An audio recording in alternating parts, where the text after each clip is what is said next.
story. So the genesis starts that my grandmother has a PhD from UCLA in public health. And from that generation, I really don't know of anyone else who has that kind of accolade. So grandma, if you're watching, shout out to you. The WHO has reported that 85% of people with mental health conditions receive no treatment.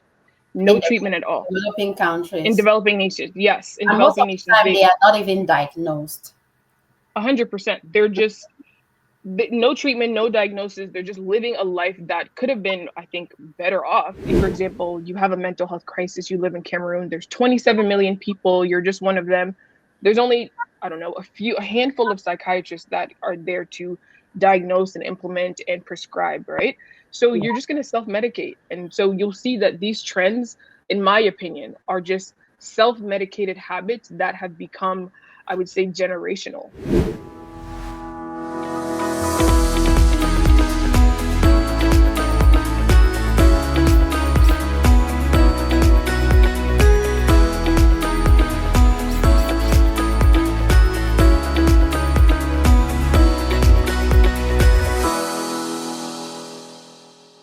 Good morning, good afternoon, good evening, everyone. I am here again to talk about mental health, of course. Mental health. What is our health without mental health? And the good thing is so many people, those who are resonating with it or those who know people that are being affected and impacted, are talking about it at all levels, different countries. But you'll be surprised that there is still a lot of differences and challenges, especially in developing countries when we talk about mental health. What is going on? Why is there those challenges? Why is there the delay? Is it that they are not accepting that mental health exists? Or let's dive a little bit into what we think it is. There's still a lot of stigma, there's limited awareness, there's common mental health challenges that people do not address most of the time. And we are seeing this a lot still in developing countries. I want us to please welcome Noella. Noella, welcome. I am super Hello, how are you? I am super happy to have you here. Let's dive a little bit into this. Can you please introduce yourself and tell us who you are and what this topic meant to you? Okay, thank you very much, Dr. Mercy, for having me on here today. I'm truly honored. It's a privilege. This platform is amazing, and so thank you once more. Well, my name is Noella Anyangwe. I am a first-gen Cameroonian American, proudly Cameroonian, and so I'm really just happy to be here. I studied many sciences growing up and coming up, but specifically this conversation today on mental health, it couldn't be more relevant.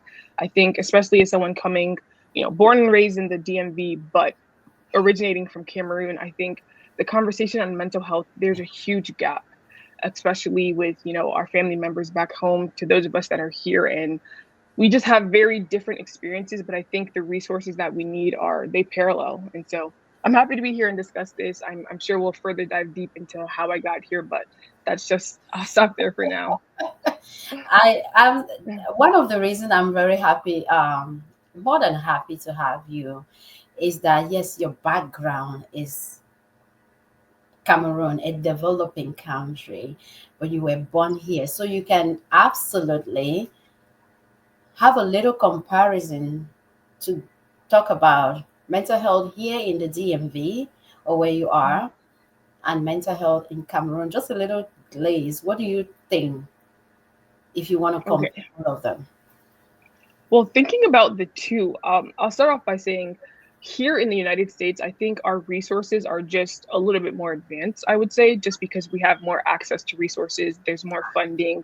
There's a lot more, I would say, normalization of the fact that mental health is a topic. Back home in Cameroon, I've not spoken to people extensively on the subject, but from the research that I've seen, it's still a big stigma. There's still a big, I would say, taboo to the conversation and sometimes lack of acceptance as well. And so just looking at my experiences when I would visit back home, I'll use this terminology, and I apologize, my pidgin is broken English for those who don't know, but there's a terminology. There's a terminology they use to describe someone that's, mentally unwell. They just say you're a crazy man, like you're just crazy, and that's it. And you're most of the time, yeah, crazy man, you're isolated from the community, or you're pretty much just pushed aloof, and that in itself just showed you the fact that some people don't even recognize it or believe it to be an issue. And so that's kind of my understanding of how, it is in Cameroon. I know there's research that people are doing to kind of Mhm. describe it further, but that's what I've seen, especially when I visited. And I can give you examples if you want me to dive deep, but that's what I have for now. Yeah, and I want to agree with you on that. Very limited awareness, very limited resources, to the point that it is not valued as a desired topic to keep Hmm. talking about.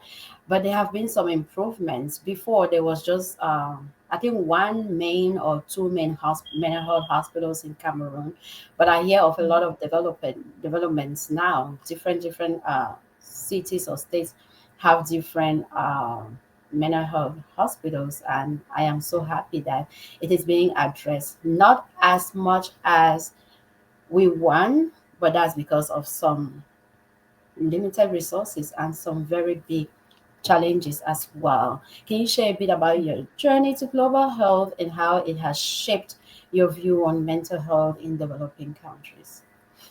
Absolutely. So, like I said, I'm a first generation Cameroonian American, and I say that with so much joy because it's pivotal, excuse me, in the beginning of my story. So the genesis starts that my grandmother has a PhD from UCLA in public health, and from that generation, I really don't know of anyone else who has that kind of accolade. So, grandma, if you're watching, shout out to you. Where is she? Is she here Yeah. or in Cameroon? Oh no, she's here. I mean, she worked in Cameroon for many years, but currently she's in the US. So, Shout Dr. out to you, Regina, Grandma, shout setting the out to you, pace. Grandma. A hundred Setting percent. the So pace. Hmm. when I would visit her in Cameroon, she would take me to work with her where she was working at a clinic, she had an orphanage, and she was just doing remarkable things in the community on a scale of public health in general. And so I had an early exposure to healthcare from a young age. I think even one of my favorite pictures of her is a picture I have in my phone, actually. It's of Hmm. her teaching a community on the polio vaccine. And so she was doing this, yeah, groundbreaking work from years before. I mean, these I love conversations that. are known up today.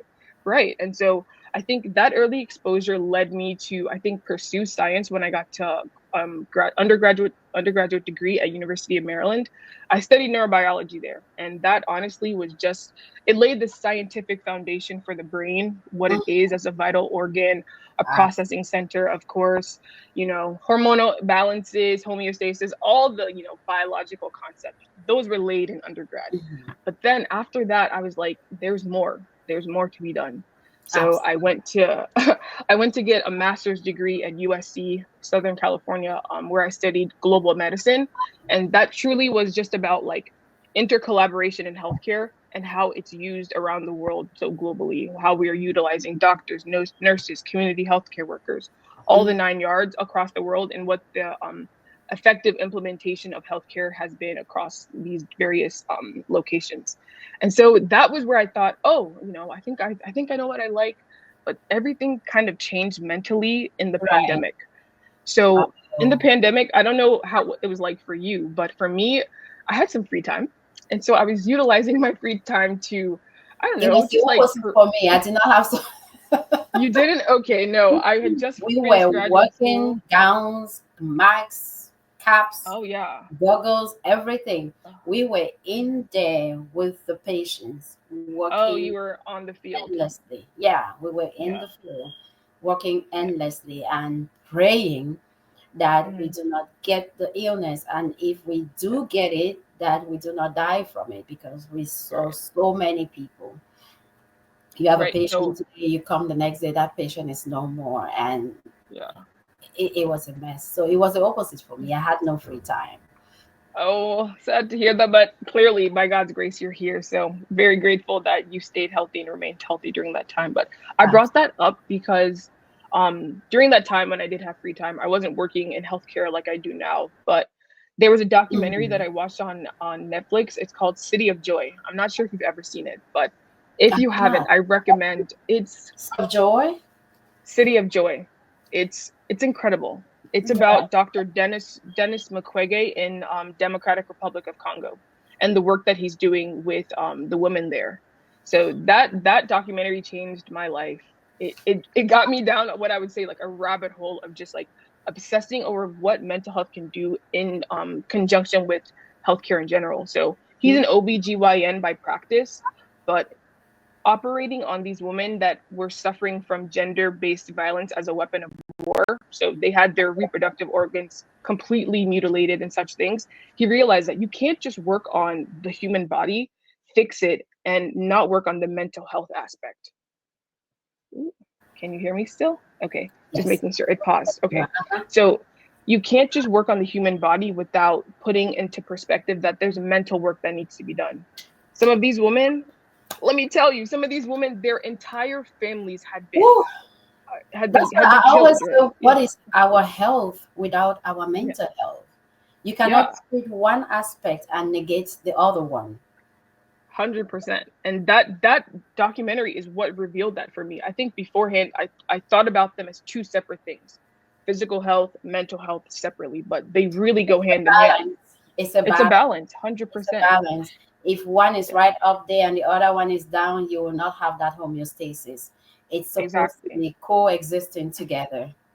100%. And so that was what really transformed everything for me. And so I think that's how I got here, was that documentary introduced the fact that in order for these ladies to live past their trauma and separate from their trauma, there was mental work that had to be done. And he's doing a beautiful job with his team in DRC. And so highly recommend it. I'll stop there. A developing nation. Yes. Some people are just selfless, and I admire that. That's when you really see passion speaking. 100%. That is passion. Mental health often faces significant stigma in developing nations. What do you believe, Noella, are the main drivers of this stigma, and how has it been addressed? I would start off by saying the stigma is typically just because of cultural attitude and lack of understanding, in my opinion. I mean, when I think like the story that I talked about earlier, if someone has a mental illness and they're just termed charisma, no one's going to do the appropriate work to figure out what happened, what was the trigger, how did they get there. They're just going to isolate you and then put you to the side. When I look at the research, it says that the WHO has reported that 85% of people with mental health conditions receive no treatment. No treatment at all. Developing countries. In developing nations, yes. In and developing most of the time, they are not even diagnosed. 100%. They're just no treatment, no diagnosis. They're just living a life that could have been, I think, better off if you would have just at least figured out what was the problem. And so the stigma is lack of understanding, cultural beliefs, and also, I mean, I'm a believer in God. I love the Lord. And with that, I also understand that two things can be true. Yes, because most of the time they're like, something is wrong with you, you're spiritually weak. Those things can be true, but there's also work that needs to be done to the brain and through mental health resources that can make you still live a life where, yeah, you're spiritually weak, but you're also mentally ill. The two things can be true. Absolutely. You know what I mean? Absolutely. So that's my opinion. You mentioned something about cultural issues. I think especially if we want to talk about the grassroots of Cameroon, I will say cultural perceptions and societal taboos play a lot. What is the cultural perception most of the time, especially if they have already deemed you as crazy, right? They start thinking, is it witchcraft? Oh, right. Nobody is thinking that it may be a chemical imbalance out there. It is not there.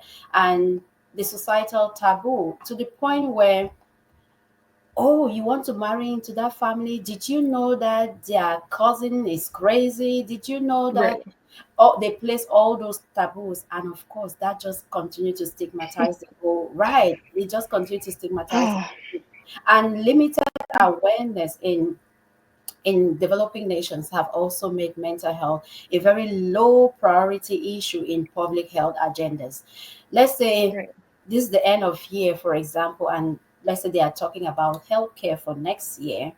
You will rarely find mental health in their agenda. They will talk about different things: malaria, typhoid, cancer. This, not that those are not significant, but mental health is not a priority issue in their agenda, and that is really, really, really not so good, especially when we know that without the mental health, nothing else will be successful. Without that balance, Right. the person is not the whole person, because we are trying to see a holistic person here. But it is Right. sad. How do you think access to mental health care in developing nations differs from what we see here in developed countries? Okay, that's a good question. So I think I'll start off by talking about my experience here in the developing nation. In my most recent role, I worked at the University of Georgia, and I work with athletes, and these are high level athletes that, I mean, competing at a high level causes a specific amount of stress, right? In preparation for what we deemed a stressful Especially situation, with the competition. yeah, exactly. At the conference championships, we had sports psychologists right there with us in our training group. They would come with us to the meets. I They were like doing the work beforehand. Right. So that means that the person was right at our fingertips. They were right there with us the entire time. Imagine you live in Cameroon, for example, the village that my dad is from. If you've seen the road to that place, what mental health, how are you going to get to the therapist when you consider that most of them are even in Douala and you're in, my dad is from O'Shea, right? How are you going to get to the therapist? The access is limited in these developing nations, especially if you live let's in say, like okay, rural maybe areas. distance wise is impossible, but even if there was something like Zoom, there is no electricity. No Wi, there's no electricity, no Wi-Fi. You're in the middle of your session, the generator just goes out. You're just like, what are you supposed to do? So I think the access is, it's first of all making sure that there's funding, there's people that are trained to do it. Because okay, let's say for example, we have the access. Who's going to do the therapy?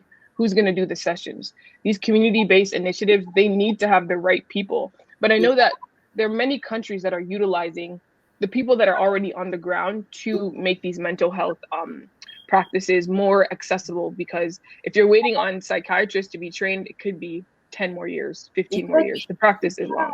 yeah. And when you compare the number that graduates to the population, it is still Hmm. very insignificant. And sometimes people are choosing professions or careers based on the need. And if mental health does not seem to be a need, they are not going to go for that training. And talking about Right. access, still see like school population here, they have counselors, All right. school based Hmm. counselors, psychologists. In developing countries, I don't even most know of what they have. yeah, most of the time, parents even realize that something is seriously wrong with their kids from school. The school counselor Right. called for a meeting and be like, this, we may need to seek further attention. We may need to address this further. And parents can be Right. like, oh, he's always been like that. And they can say, okay, this is not normal, especially Mhm. associating in a school environment with other children, comparison. He is supposed to be doing this. And they alert the parents, like, let's seek further attention. In developing countries, I don't think we have those enough on site, if we even have. Right. I don't think Yeah, we the have. framework is lacking for sure. It's Yeah. is challenging. So even though the awareness is growing, the Mhm. access may not be growing as fast as we would like it to. Right. That I is agree 100%.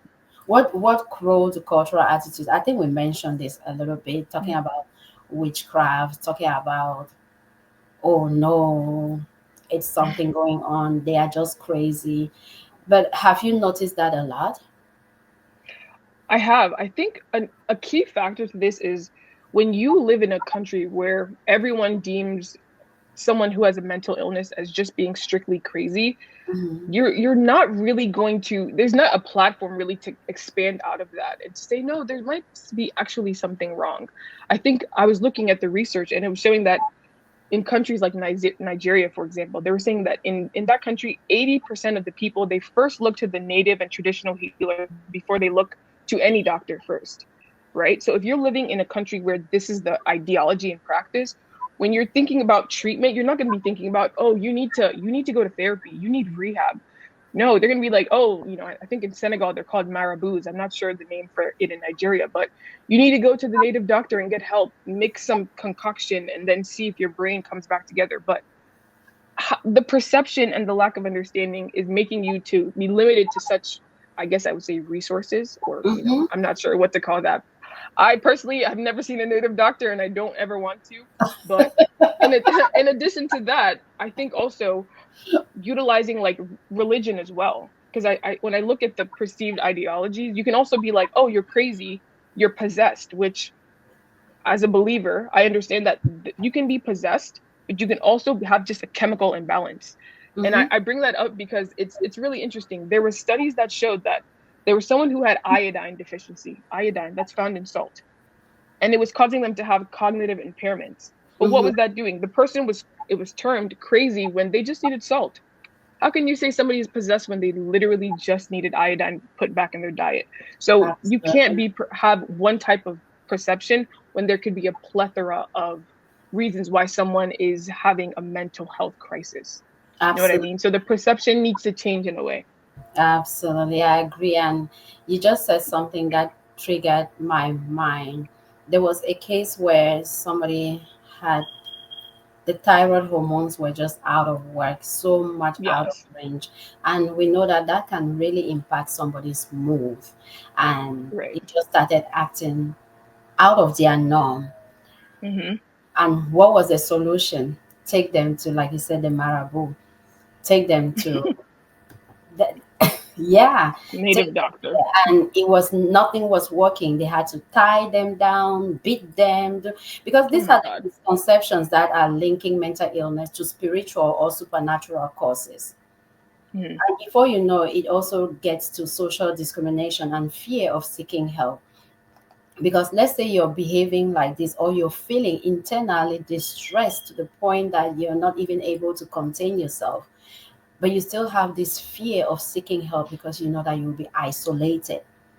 You Right. know that your family, your whole family may be isolated and disregarded for something that it is not their fault.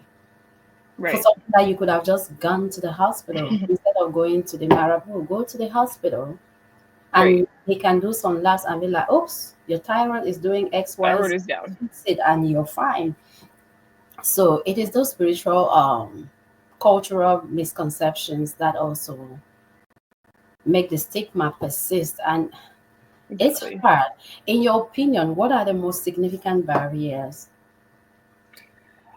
I would say, I mean, I think I talked about it a little bit, just Mhm. transportation Infrastructure, access, yeah. infrastructure, getting to the actual facilities. I think I was reading that if for example, in Cameroon, if the therapist is only in Douala and Yaoundé and you live in, I don't know, Ocean. Bamenda, O'Shea, for example, where my dad is from, or Bamenda, please tell me, how are you going to, and there's no telemedicine, maybe the infrastructure for that hasn't been put in place. Mm-mm. How are you going to get the support you need? And if you have to think about trekking X amount of miles to get water or going 6 hours to get what's it called, mental health therapy, I guarantee you're not going to go get the therapy. There's just it's No. not going to come naturally for you to Mm-mm. go get it, and so Mm-mm. it's Have you also transportation, yeah, infrastructure. Hmm. have you also noticed some socioeconomic factors contribute to mental health? Oh, 100%. I would say Yeah. that. I mean, pop funding. Like, if a family doesn't have money to eat, you think that they're going to pay for therapy? You're going to choose between food and therapy. You're going to choose food. You're gonna choose food. 100%. You're Yeah. gonna choose food. You're a family, let's just say a family of 4 or 5, which is typical in most Hmm. African homes. And let's say there is no food today. And Hmm. this person wake up and say, I'm depressed. And this has been going on. You're depressed. Be happy. Hey, Yeah. you They're have going to food. say, "What are you depressed about? Yeah, You you have have food to food to eat. eat. Why are you sad? People don't have food to eat. Hey, you are supposed to be. So that is a typical example that people will not choose mental health care over food because of poverty, which leads me to this next question. Like poverty and mental health, it can amplify each other. First, we are talking of the state funding. It's not there. Then the Right. treatment is high cost of treatment and medications. Not everyone can afford that. Right. Not everyone can afford it, especially when you're already struggling with just living day to day life. Mhm. You're not going to prioritize, oh, I'm anxious. What would be the cure for Yeah. anxiety? Be happy. You have nothing to be anxious about. Everything is fine. That is your That therapy. doesn't help. That doesn't help. That's It's your just not medication. helping. And if you don't fix that mood, you may end up even getting beaten. Like, what is your problem? And Exactly. I don't even see community-based campaign to be talking about this. And that's why probably it is not prioritized, it is not funded, Mhm. because it is not, I feel like it is not something that will eat you up according to our culture. You're not actively ill and stay in bed for how many days for it to be prioritized. But that is where Right. we need to when we don't prioritize it though. If you see Right. many criminals, many things that are happening, so many different challenges are happening. When the roots were studied, underneath there were mental health issues that Right. aggravated, that aggravated with lack of care because they were not addressed. And I'm just thinking, what kind of solutions have you seen to be particularly successful in improving? Have you noticed any with your research? Well, I'll say just to piggyback off of what you said because you said so much and it was spot on. I would say poverty and mental health is a vicious cycle. You don't have, and so you're mentally ill. And so because you're mentally ill, you don't have, and it just continuously goes round and round. But I think countries that are doing it well are the ones that are implementing community-based practices in order to I love remediate these type of vicious cycles. And so I'll love talk that. about one of the research studies that I saw was based out of, I believe it's Zimbabwe. And in Mhm. Zimbabwe, they have something called, I think it's called the Friendship Bench program. Yes. And here they use grandmothers in their societies, the matriarchs of the societies. They're using them they sit on the bench and they meet with people in the community just to talk and to see how can we be of service. And they've been trained and they're edified in mental health practices of how can we be of service to you. And you're talking to the grandma. Most of the time you're talking to your grandmothers already, because I don't know if you know, like my grandmother, she always has a story. I have two. They They're always beautiful. have They stories. always have a story. So Right. instead of trying to create, use Western practices that may not be effective, here they're using what's already working in these communities, finding the grandmas to have these tough conversations. You see a young woman, she's had 7 miscarriages. The grandmother can give her wisdom and the training that she's been used to show how can she effectively help this young girl come out of this situation. You know what I mean? I think it's so profound. Like Zimbabwe is, I don't know if there's any other country doing it like Zimbabwe, but this is cognitive behavioral therapy that they're Yeah. utilizing to transform these regions in their country. So And I think that's what that I've also seen so far. provides, that is good. I have to look into that. And not only do they give them that advice, but it create that safe space for people to It be heard. does.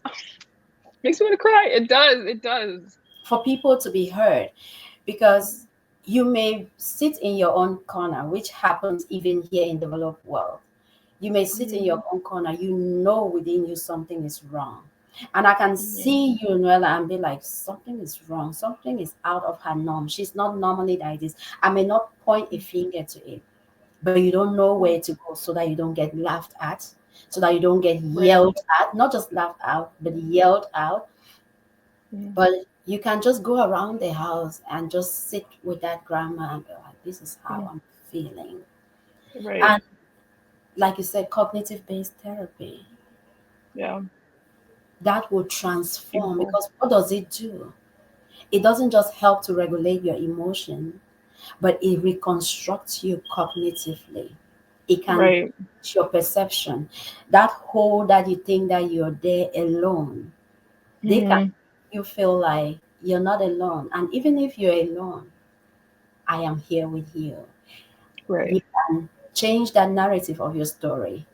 You can Right. change from that black thing that you think that there is no hope there. You can turn it around until you start seeing hope. And not only that, you know how our people say a problem shared is half solved. Right. Once it comes out of your chest, you stop feeling so overwhelmed and you start seeking. It's like the cloth of stress is falling off. The cloth It's of unveiled. Yes. and feeling overwhelmed, it starts falling off. Then you remain with a cleaner version of your eyes, of the lenses to start seeing hope, which you did not see before. That is what Indeed. CBT, cognitive therapy, behavior therapy will do.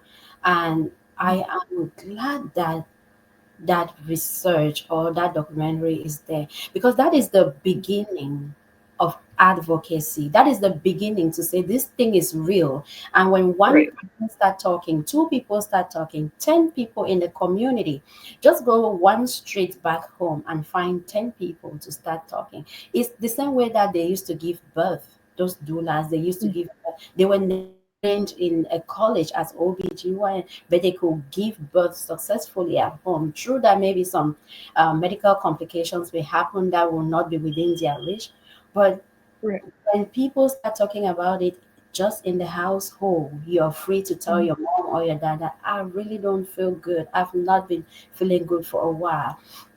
You're able to tell your neighbor. Two, three people in the street can talk about it. Before you know, three streets come together and talk about it. Before you know, they start fighting for policy changes. Yeah, before Exactly. that's how they take it at the national levels, so that policies can address mental health issues. Uh, that way, even nationally, Profound. they can make comprehensive mental health policies. They can integrate mental health into primary care systems, just like they are Right. doing here, where most insurances before will not cover mental health, but they are advocating everything should cover mental health. It is wrong to say you want to cover my dental, my vision, my medical, but You not don't cover my brain. my mental health, but not my brain, which is the functional Mhm. aspect of my being. So when they have those community-based campaigns, it starts reducing the stigma and increasing understanding. Because if you see, when those mothers are doing that in Zimbabwe, before you know, they'll integrate mental health even in school curriculums. Right. Exactly. Even in school curriculum, because you It's have gonna spread. absolutely, and that's where advocacy start. Because when they sit nationally in those conferences to do those rules and to make those policies, they can also address the cultural sensitive policies, which most of the time is mental health. Oh my God, I am so happy you share that. I'm so happy. And I think we've already talked about this rural versus urban areas, and we've talked about the community support in mental health in developing country. They can be strengthened again by it takes one voice to become 10 voices. Wow. And to say that let us write a letter to maybe the Hmm. chief in the rural community. Let us write a letter to the chief and say, Saturdays after market days, which is mostly Saturday, we can have a community meeting and just talk about how we can train our children to feel better, to feel pride in themselves, to love themselves. We can start by just talking about their self-esteem, make them believe that they can achieve anything, make them believe that they are beautiful, they are successful. We can start there. And when they start sharing different ideas, do you have any ideas how this can be strengthened, Noella? Well, first of I'm happy that you asked that. I think one of the main things that, at least in my belief system, one of my favorite scriptures, it's 3rd John 2 verse 2, and it says, I wish above all things that you will prosper in material, be in good health, prosper in your health, and prosper in your soul. So when you're talking about how it can be strengthened, I think it's making people understand that prospering in 3 different areas of your life, you must prosper in your soul. Your soul is where your mind, your will, and emotions are found. So if you're not prospering in your soul and in your mental health, I don't think you can ever truly be a whole person. And so why do I How is mention that? health? Woe are Yeah. you without your mental health? Yeah, who are you without your mental health? And so like you described, talking to these community leaders or the chiefs, or I mean, I'm not sure how it works in many developing nations. I'm sure countries that are a little bit more advanced, like South Africa and Kenya, maybe you have access to a governmental structure that you can advocate, and it actually gets implemented. Some of the other countries where there's a bit of corruption, it's harder to be vocal and let your voice be heard. But if you truly can get a grasp on the government and say, we need to teach the children self-worth, not when they're 16, when they're 5. I mean, how much more can you ask for in a country? When you start from a young age, they say, right, children are their future. Okay, edify them from a small time, from a small age, so that they grow up and they are successful business people. I guarantee you, if someone has low self-esteem or depression, anxiety, they're not actually functioning at their highest capability, which is taking away Absolutely. money from the government. I wish Absolutely. they know that. So I wish it's they a know that. bigger. Maybe they don't I know wish that. they knew that. They don't know Maybe they that. don't know So that. they're actually losing money. Yeah, if you're not maximizing your potential, it means that you're not producing at your highest capacity. And Exactly. and yes, we are losing that productivity part of that person. Oh my God. What impact has the global pandemic had on mental health in developing countries? Because most of the time we just think that it shut down developed countries. They could not work, they could not do this. How do you think developing countries can better prepare for that? Did it even impact them at all? Did we even think about that? So initially, I thought, well, not many people died because I think statistically it showed that in the Western world that we faced more death, and so we had, I guess, a harsher experience with the global pandemic. But there were still countries in developing worlds that were impacted by the pandemic, and so I remember seeing that in sub-Saharan Africa, they said that they had the most calls from children hotlines ever in the pandemic. So they were children reaching out to say that they needed help, and this is an infrastructure that they have set up. It's a crisis line, and additionally, in places like I think it's Bangladesh, their domestic violence hotline had increased calls, and so it was showing that in the pandemic, when people were forced to be at home, there was a lot more crises, people reaching out for help. It pretty much exacerbated the fact that there was underlying mental health issues or issues in general that were happening, but that were quietened or suppressed, I would say, because it didn't Mhm. come to surface, but the pandemic brought it out. And Mhm. so, of course, we think about the pandemic, we think about the lives lost, but I'm also a little bit happy that it brought to surface some things that had been hidden because people were in isolation, and it showed that, oh, this, for example, this man is beating his wife, and so when she reached out and got help, the community was made aware of this situation, and so it brought to life people that were suffering, I would say, and it also just showed that we have to do better. We have to do better. The Do you, infrastructure has to be there. yeah, especially the infrastructure, prepare for Yeah. future crises in developing nations. Yes. Yeah. We have to do better. And I also think that we have to spread the word better. Hmm. We have to spread it, sensitize. We think that everybody know about mental health. No, not everybody in developing countries know. There are still places that when you say mental health, they're like, what is mental health? Like, what Yeah. are you talking about? There are still many. So we have to help and spread the news better and encourage policies to invest services in mental health. And I am glad that we have so many, especially non-governmental organizations in developed world that have outreach in developing nations to help with mental health. You talked about corruption. Maybe by the time it gets there, it's just little traces of what was supposed to get there. But Right. at least it is something. And the more we fight, the more we push and invest not only financially, but morally in the classrooms, in the streets, in hospitals, everywhere to talk about it, then my goal, my ultimate goal, my my great passion is that even if some people do not go to the hospital about mental health issues, they can be very self-aware. They can know when the mood is not adding up. They can have self-care and self-help. Even if you do not go to a doctor to be diagnosed with depression, you can you can track your mood and say today is not as good as yesterday. This month I'm falling. Last month was better. Then maybe you can be able to think about why was last month better Right. and think about what you did last month that you can keep doing this month.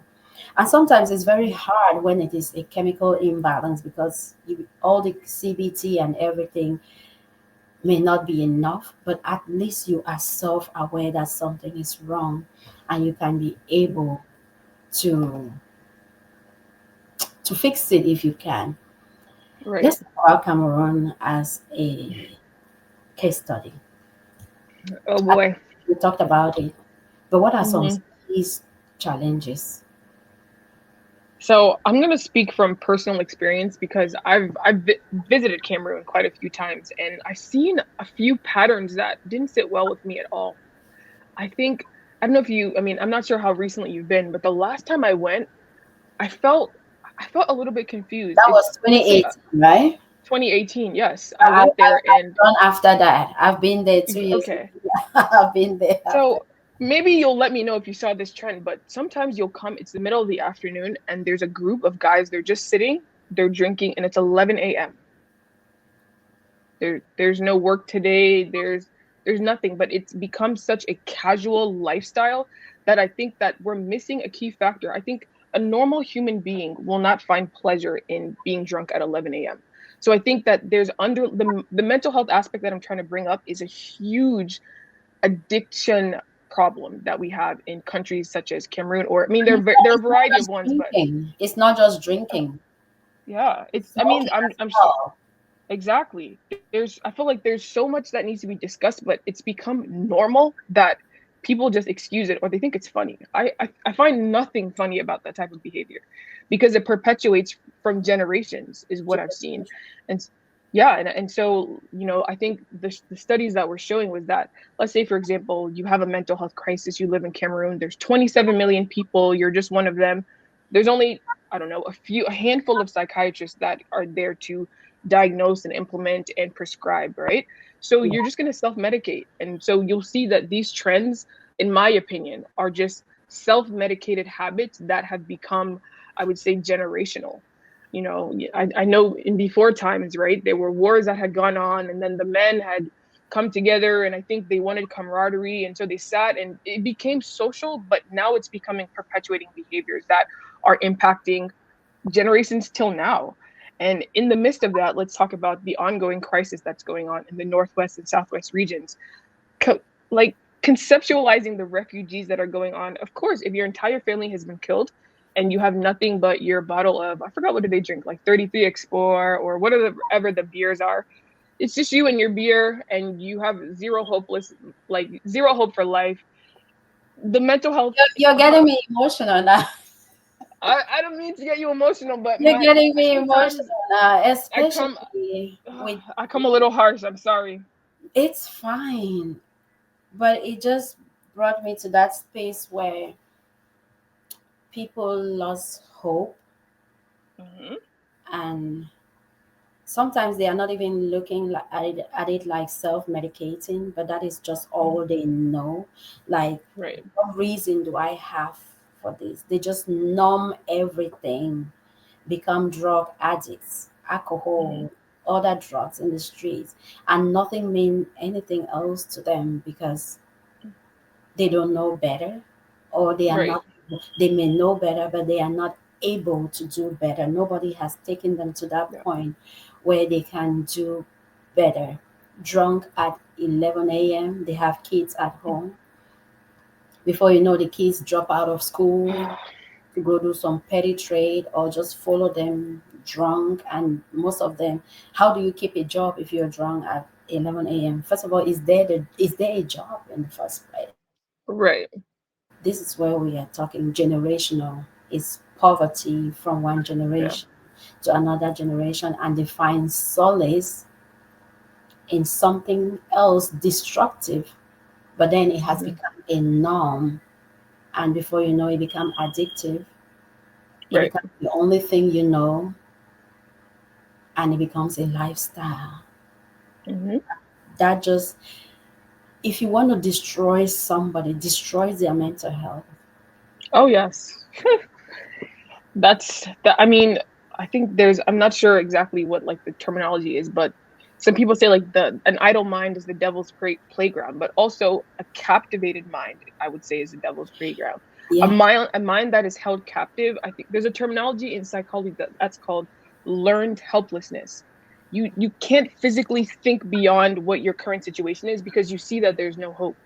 And I feel like that's kind of where, this it's not a generalization for all Cameroonian people, but the isolated pockets of the people that I did see, I felt like I said, they had no hope, and it was a learned helplessness that their situation was never going to get better. So why So live for why more? try? Yeah. Or what are you even trying for? What are you striving for? What are you looking for? When my grandfather did this, my father did this, and now what are you trying to tell me? Hard. I can't do any better, and learned helplessness, and there's nobody to give them the help.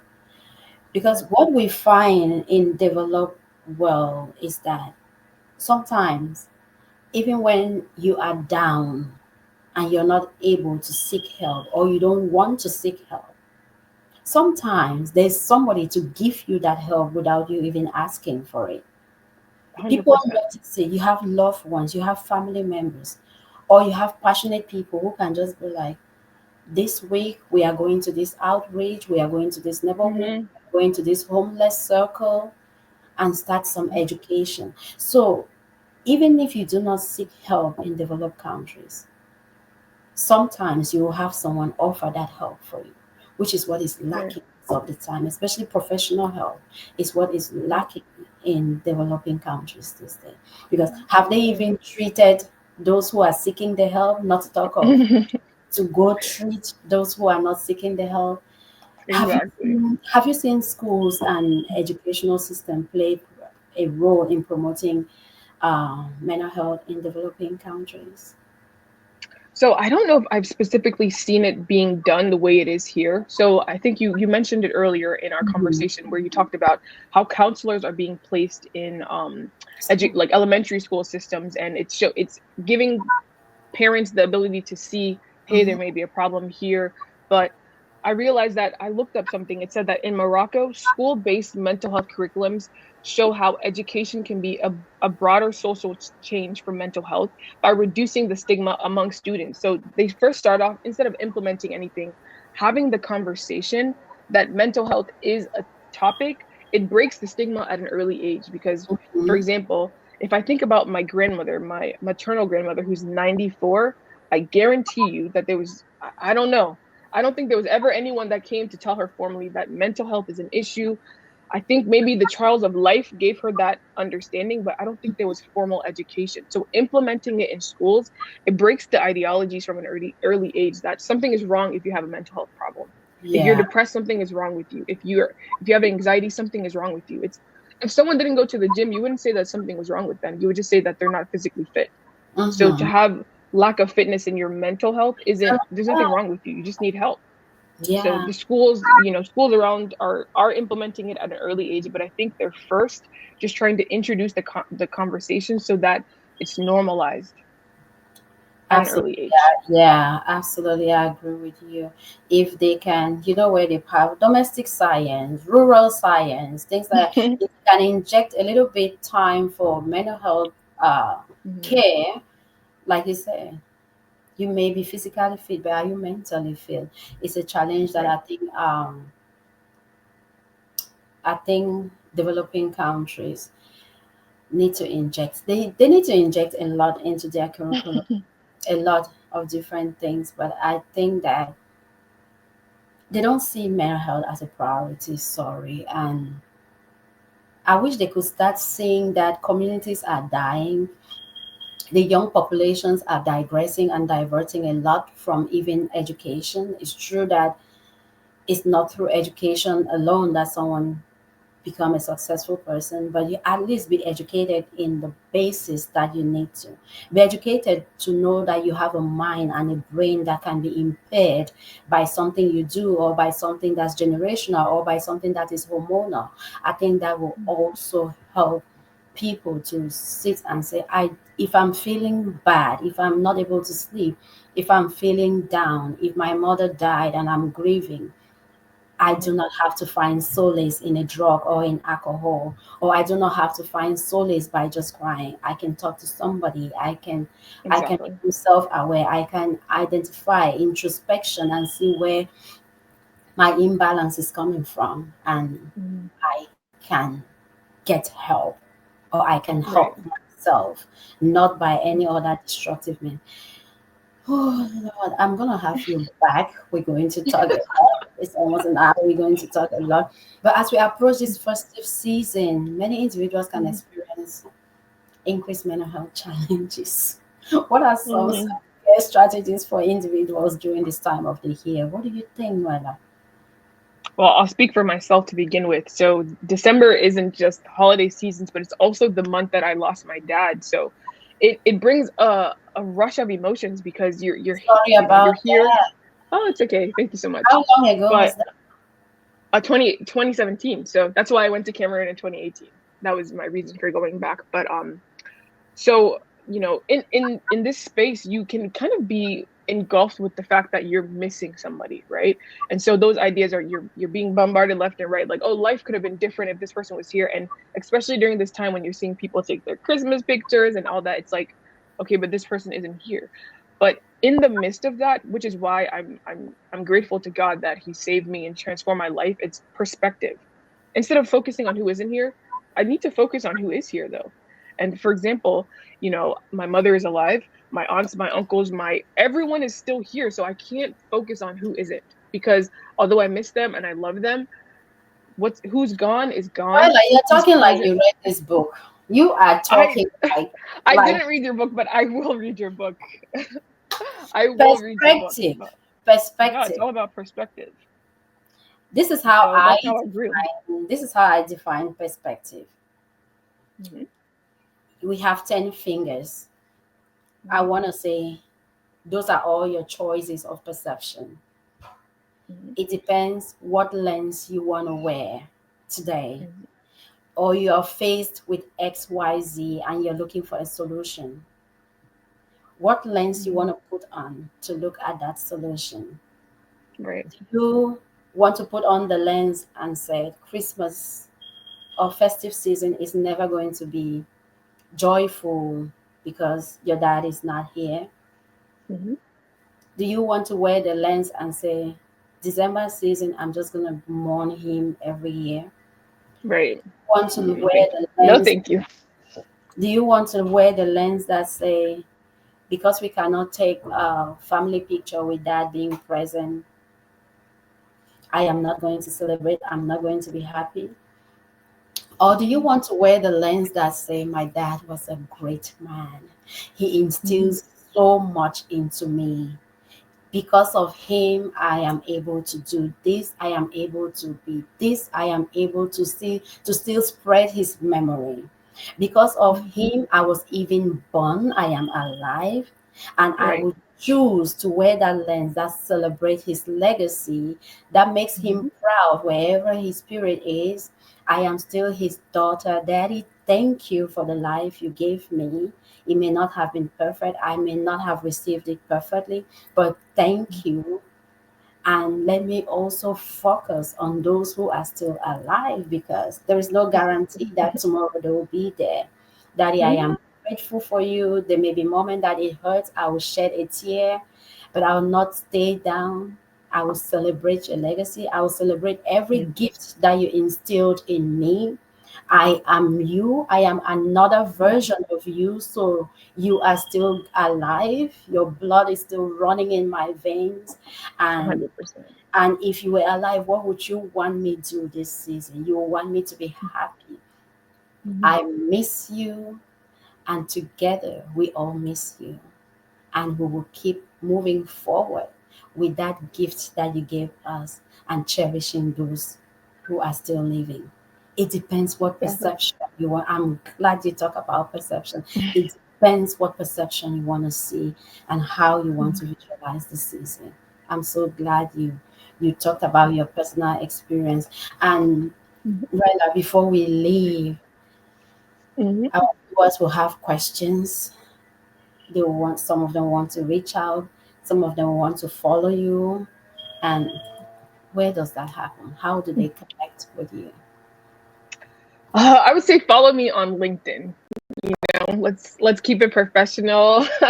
I mean, there are the social medias, of course, but I like LinkedIn. I've really valued it over the past couple of months. I think it's an integral network. Yeah, it's an integral network for professionals where you can have these type of conversations or dialogue or meet people from across the world that share similar views with you. And so I prefer to reach out to me on LinkedIn, and you can just see that type of things that I'm interested in. I'm a member of the UNA USA. It's the United Nations USA corporation organization. And so just doing work with them is kind of where I'm focusing a lot of my time at the moment. Oh, And so that's follow me. Yeah, follow me on my journey with UNA USA, and I think that'll be a good place to start, and we can go from Are there. you doing research with them? What kind of work are you doing with them? Oh no, so we mainly do like advocacy, and so right now, for example, Advocate. this year we had a huge conference in New York, and we just got to talk about, for example, the I would say the mental crises that accompany war around the world and how, different organizations are tackling those. So it's just going to the UN floor, having these conversations, meeting with the global leaders that actually are implementing these strategies, and it's just having dialogue so that the advocacy can really go forth to where it needs to go to. So mainly advocacy at this time. If I expand my roles, I'll be sure to let anyone know, but that's kind of where I'm emphasizing at this time. I appreciate you Yeah. so much. And being in that Thank role, you. advocacy, please do not forget to advocate for mental health in developing nations. Of course, of course, of course. Please do I not really forget. appreciate this. Yeah, do not forget to appreciate, to advocate for mental health in developing nations. And anyone who is watching, anytime you can do something for developing nations to spread the word, trust me, nothing is too small. No handshake is too small. Nothing, no effort that you can do to spread mental health, either in developed nations or developing nations, it is not small. Mhm. If we can save the mind, if we can save the brain, Mm. if we can protect and preserve a good perception, we can save somebody. I believe so much Really. into that. And I will continue with everything in me to talk about mental health. If we gain one mind, if we gain one person, we have gained everything about them. Mental health is a journey, and I want to say let's continue to take the wheels and ride well together. Thank you so much, Nola. I am You're 100% sure welcome. I would love to have you back. Of And course. for viewers, you can share any ideas you have on how we can continue to progress, do the work to develop mental health care in developing nations. Thank you so much. Bye bye for now. Thank you.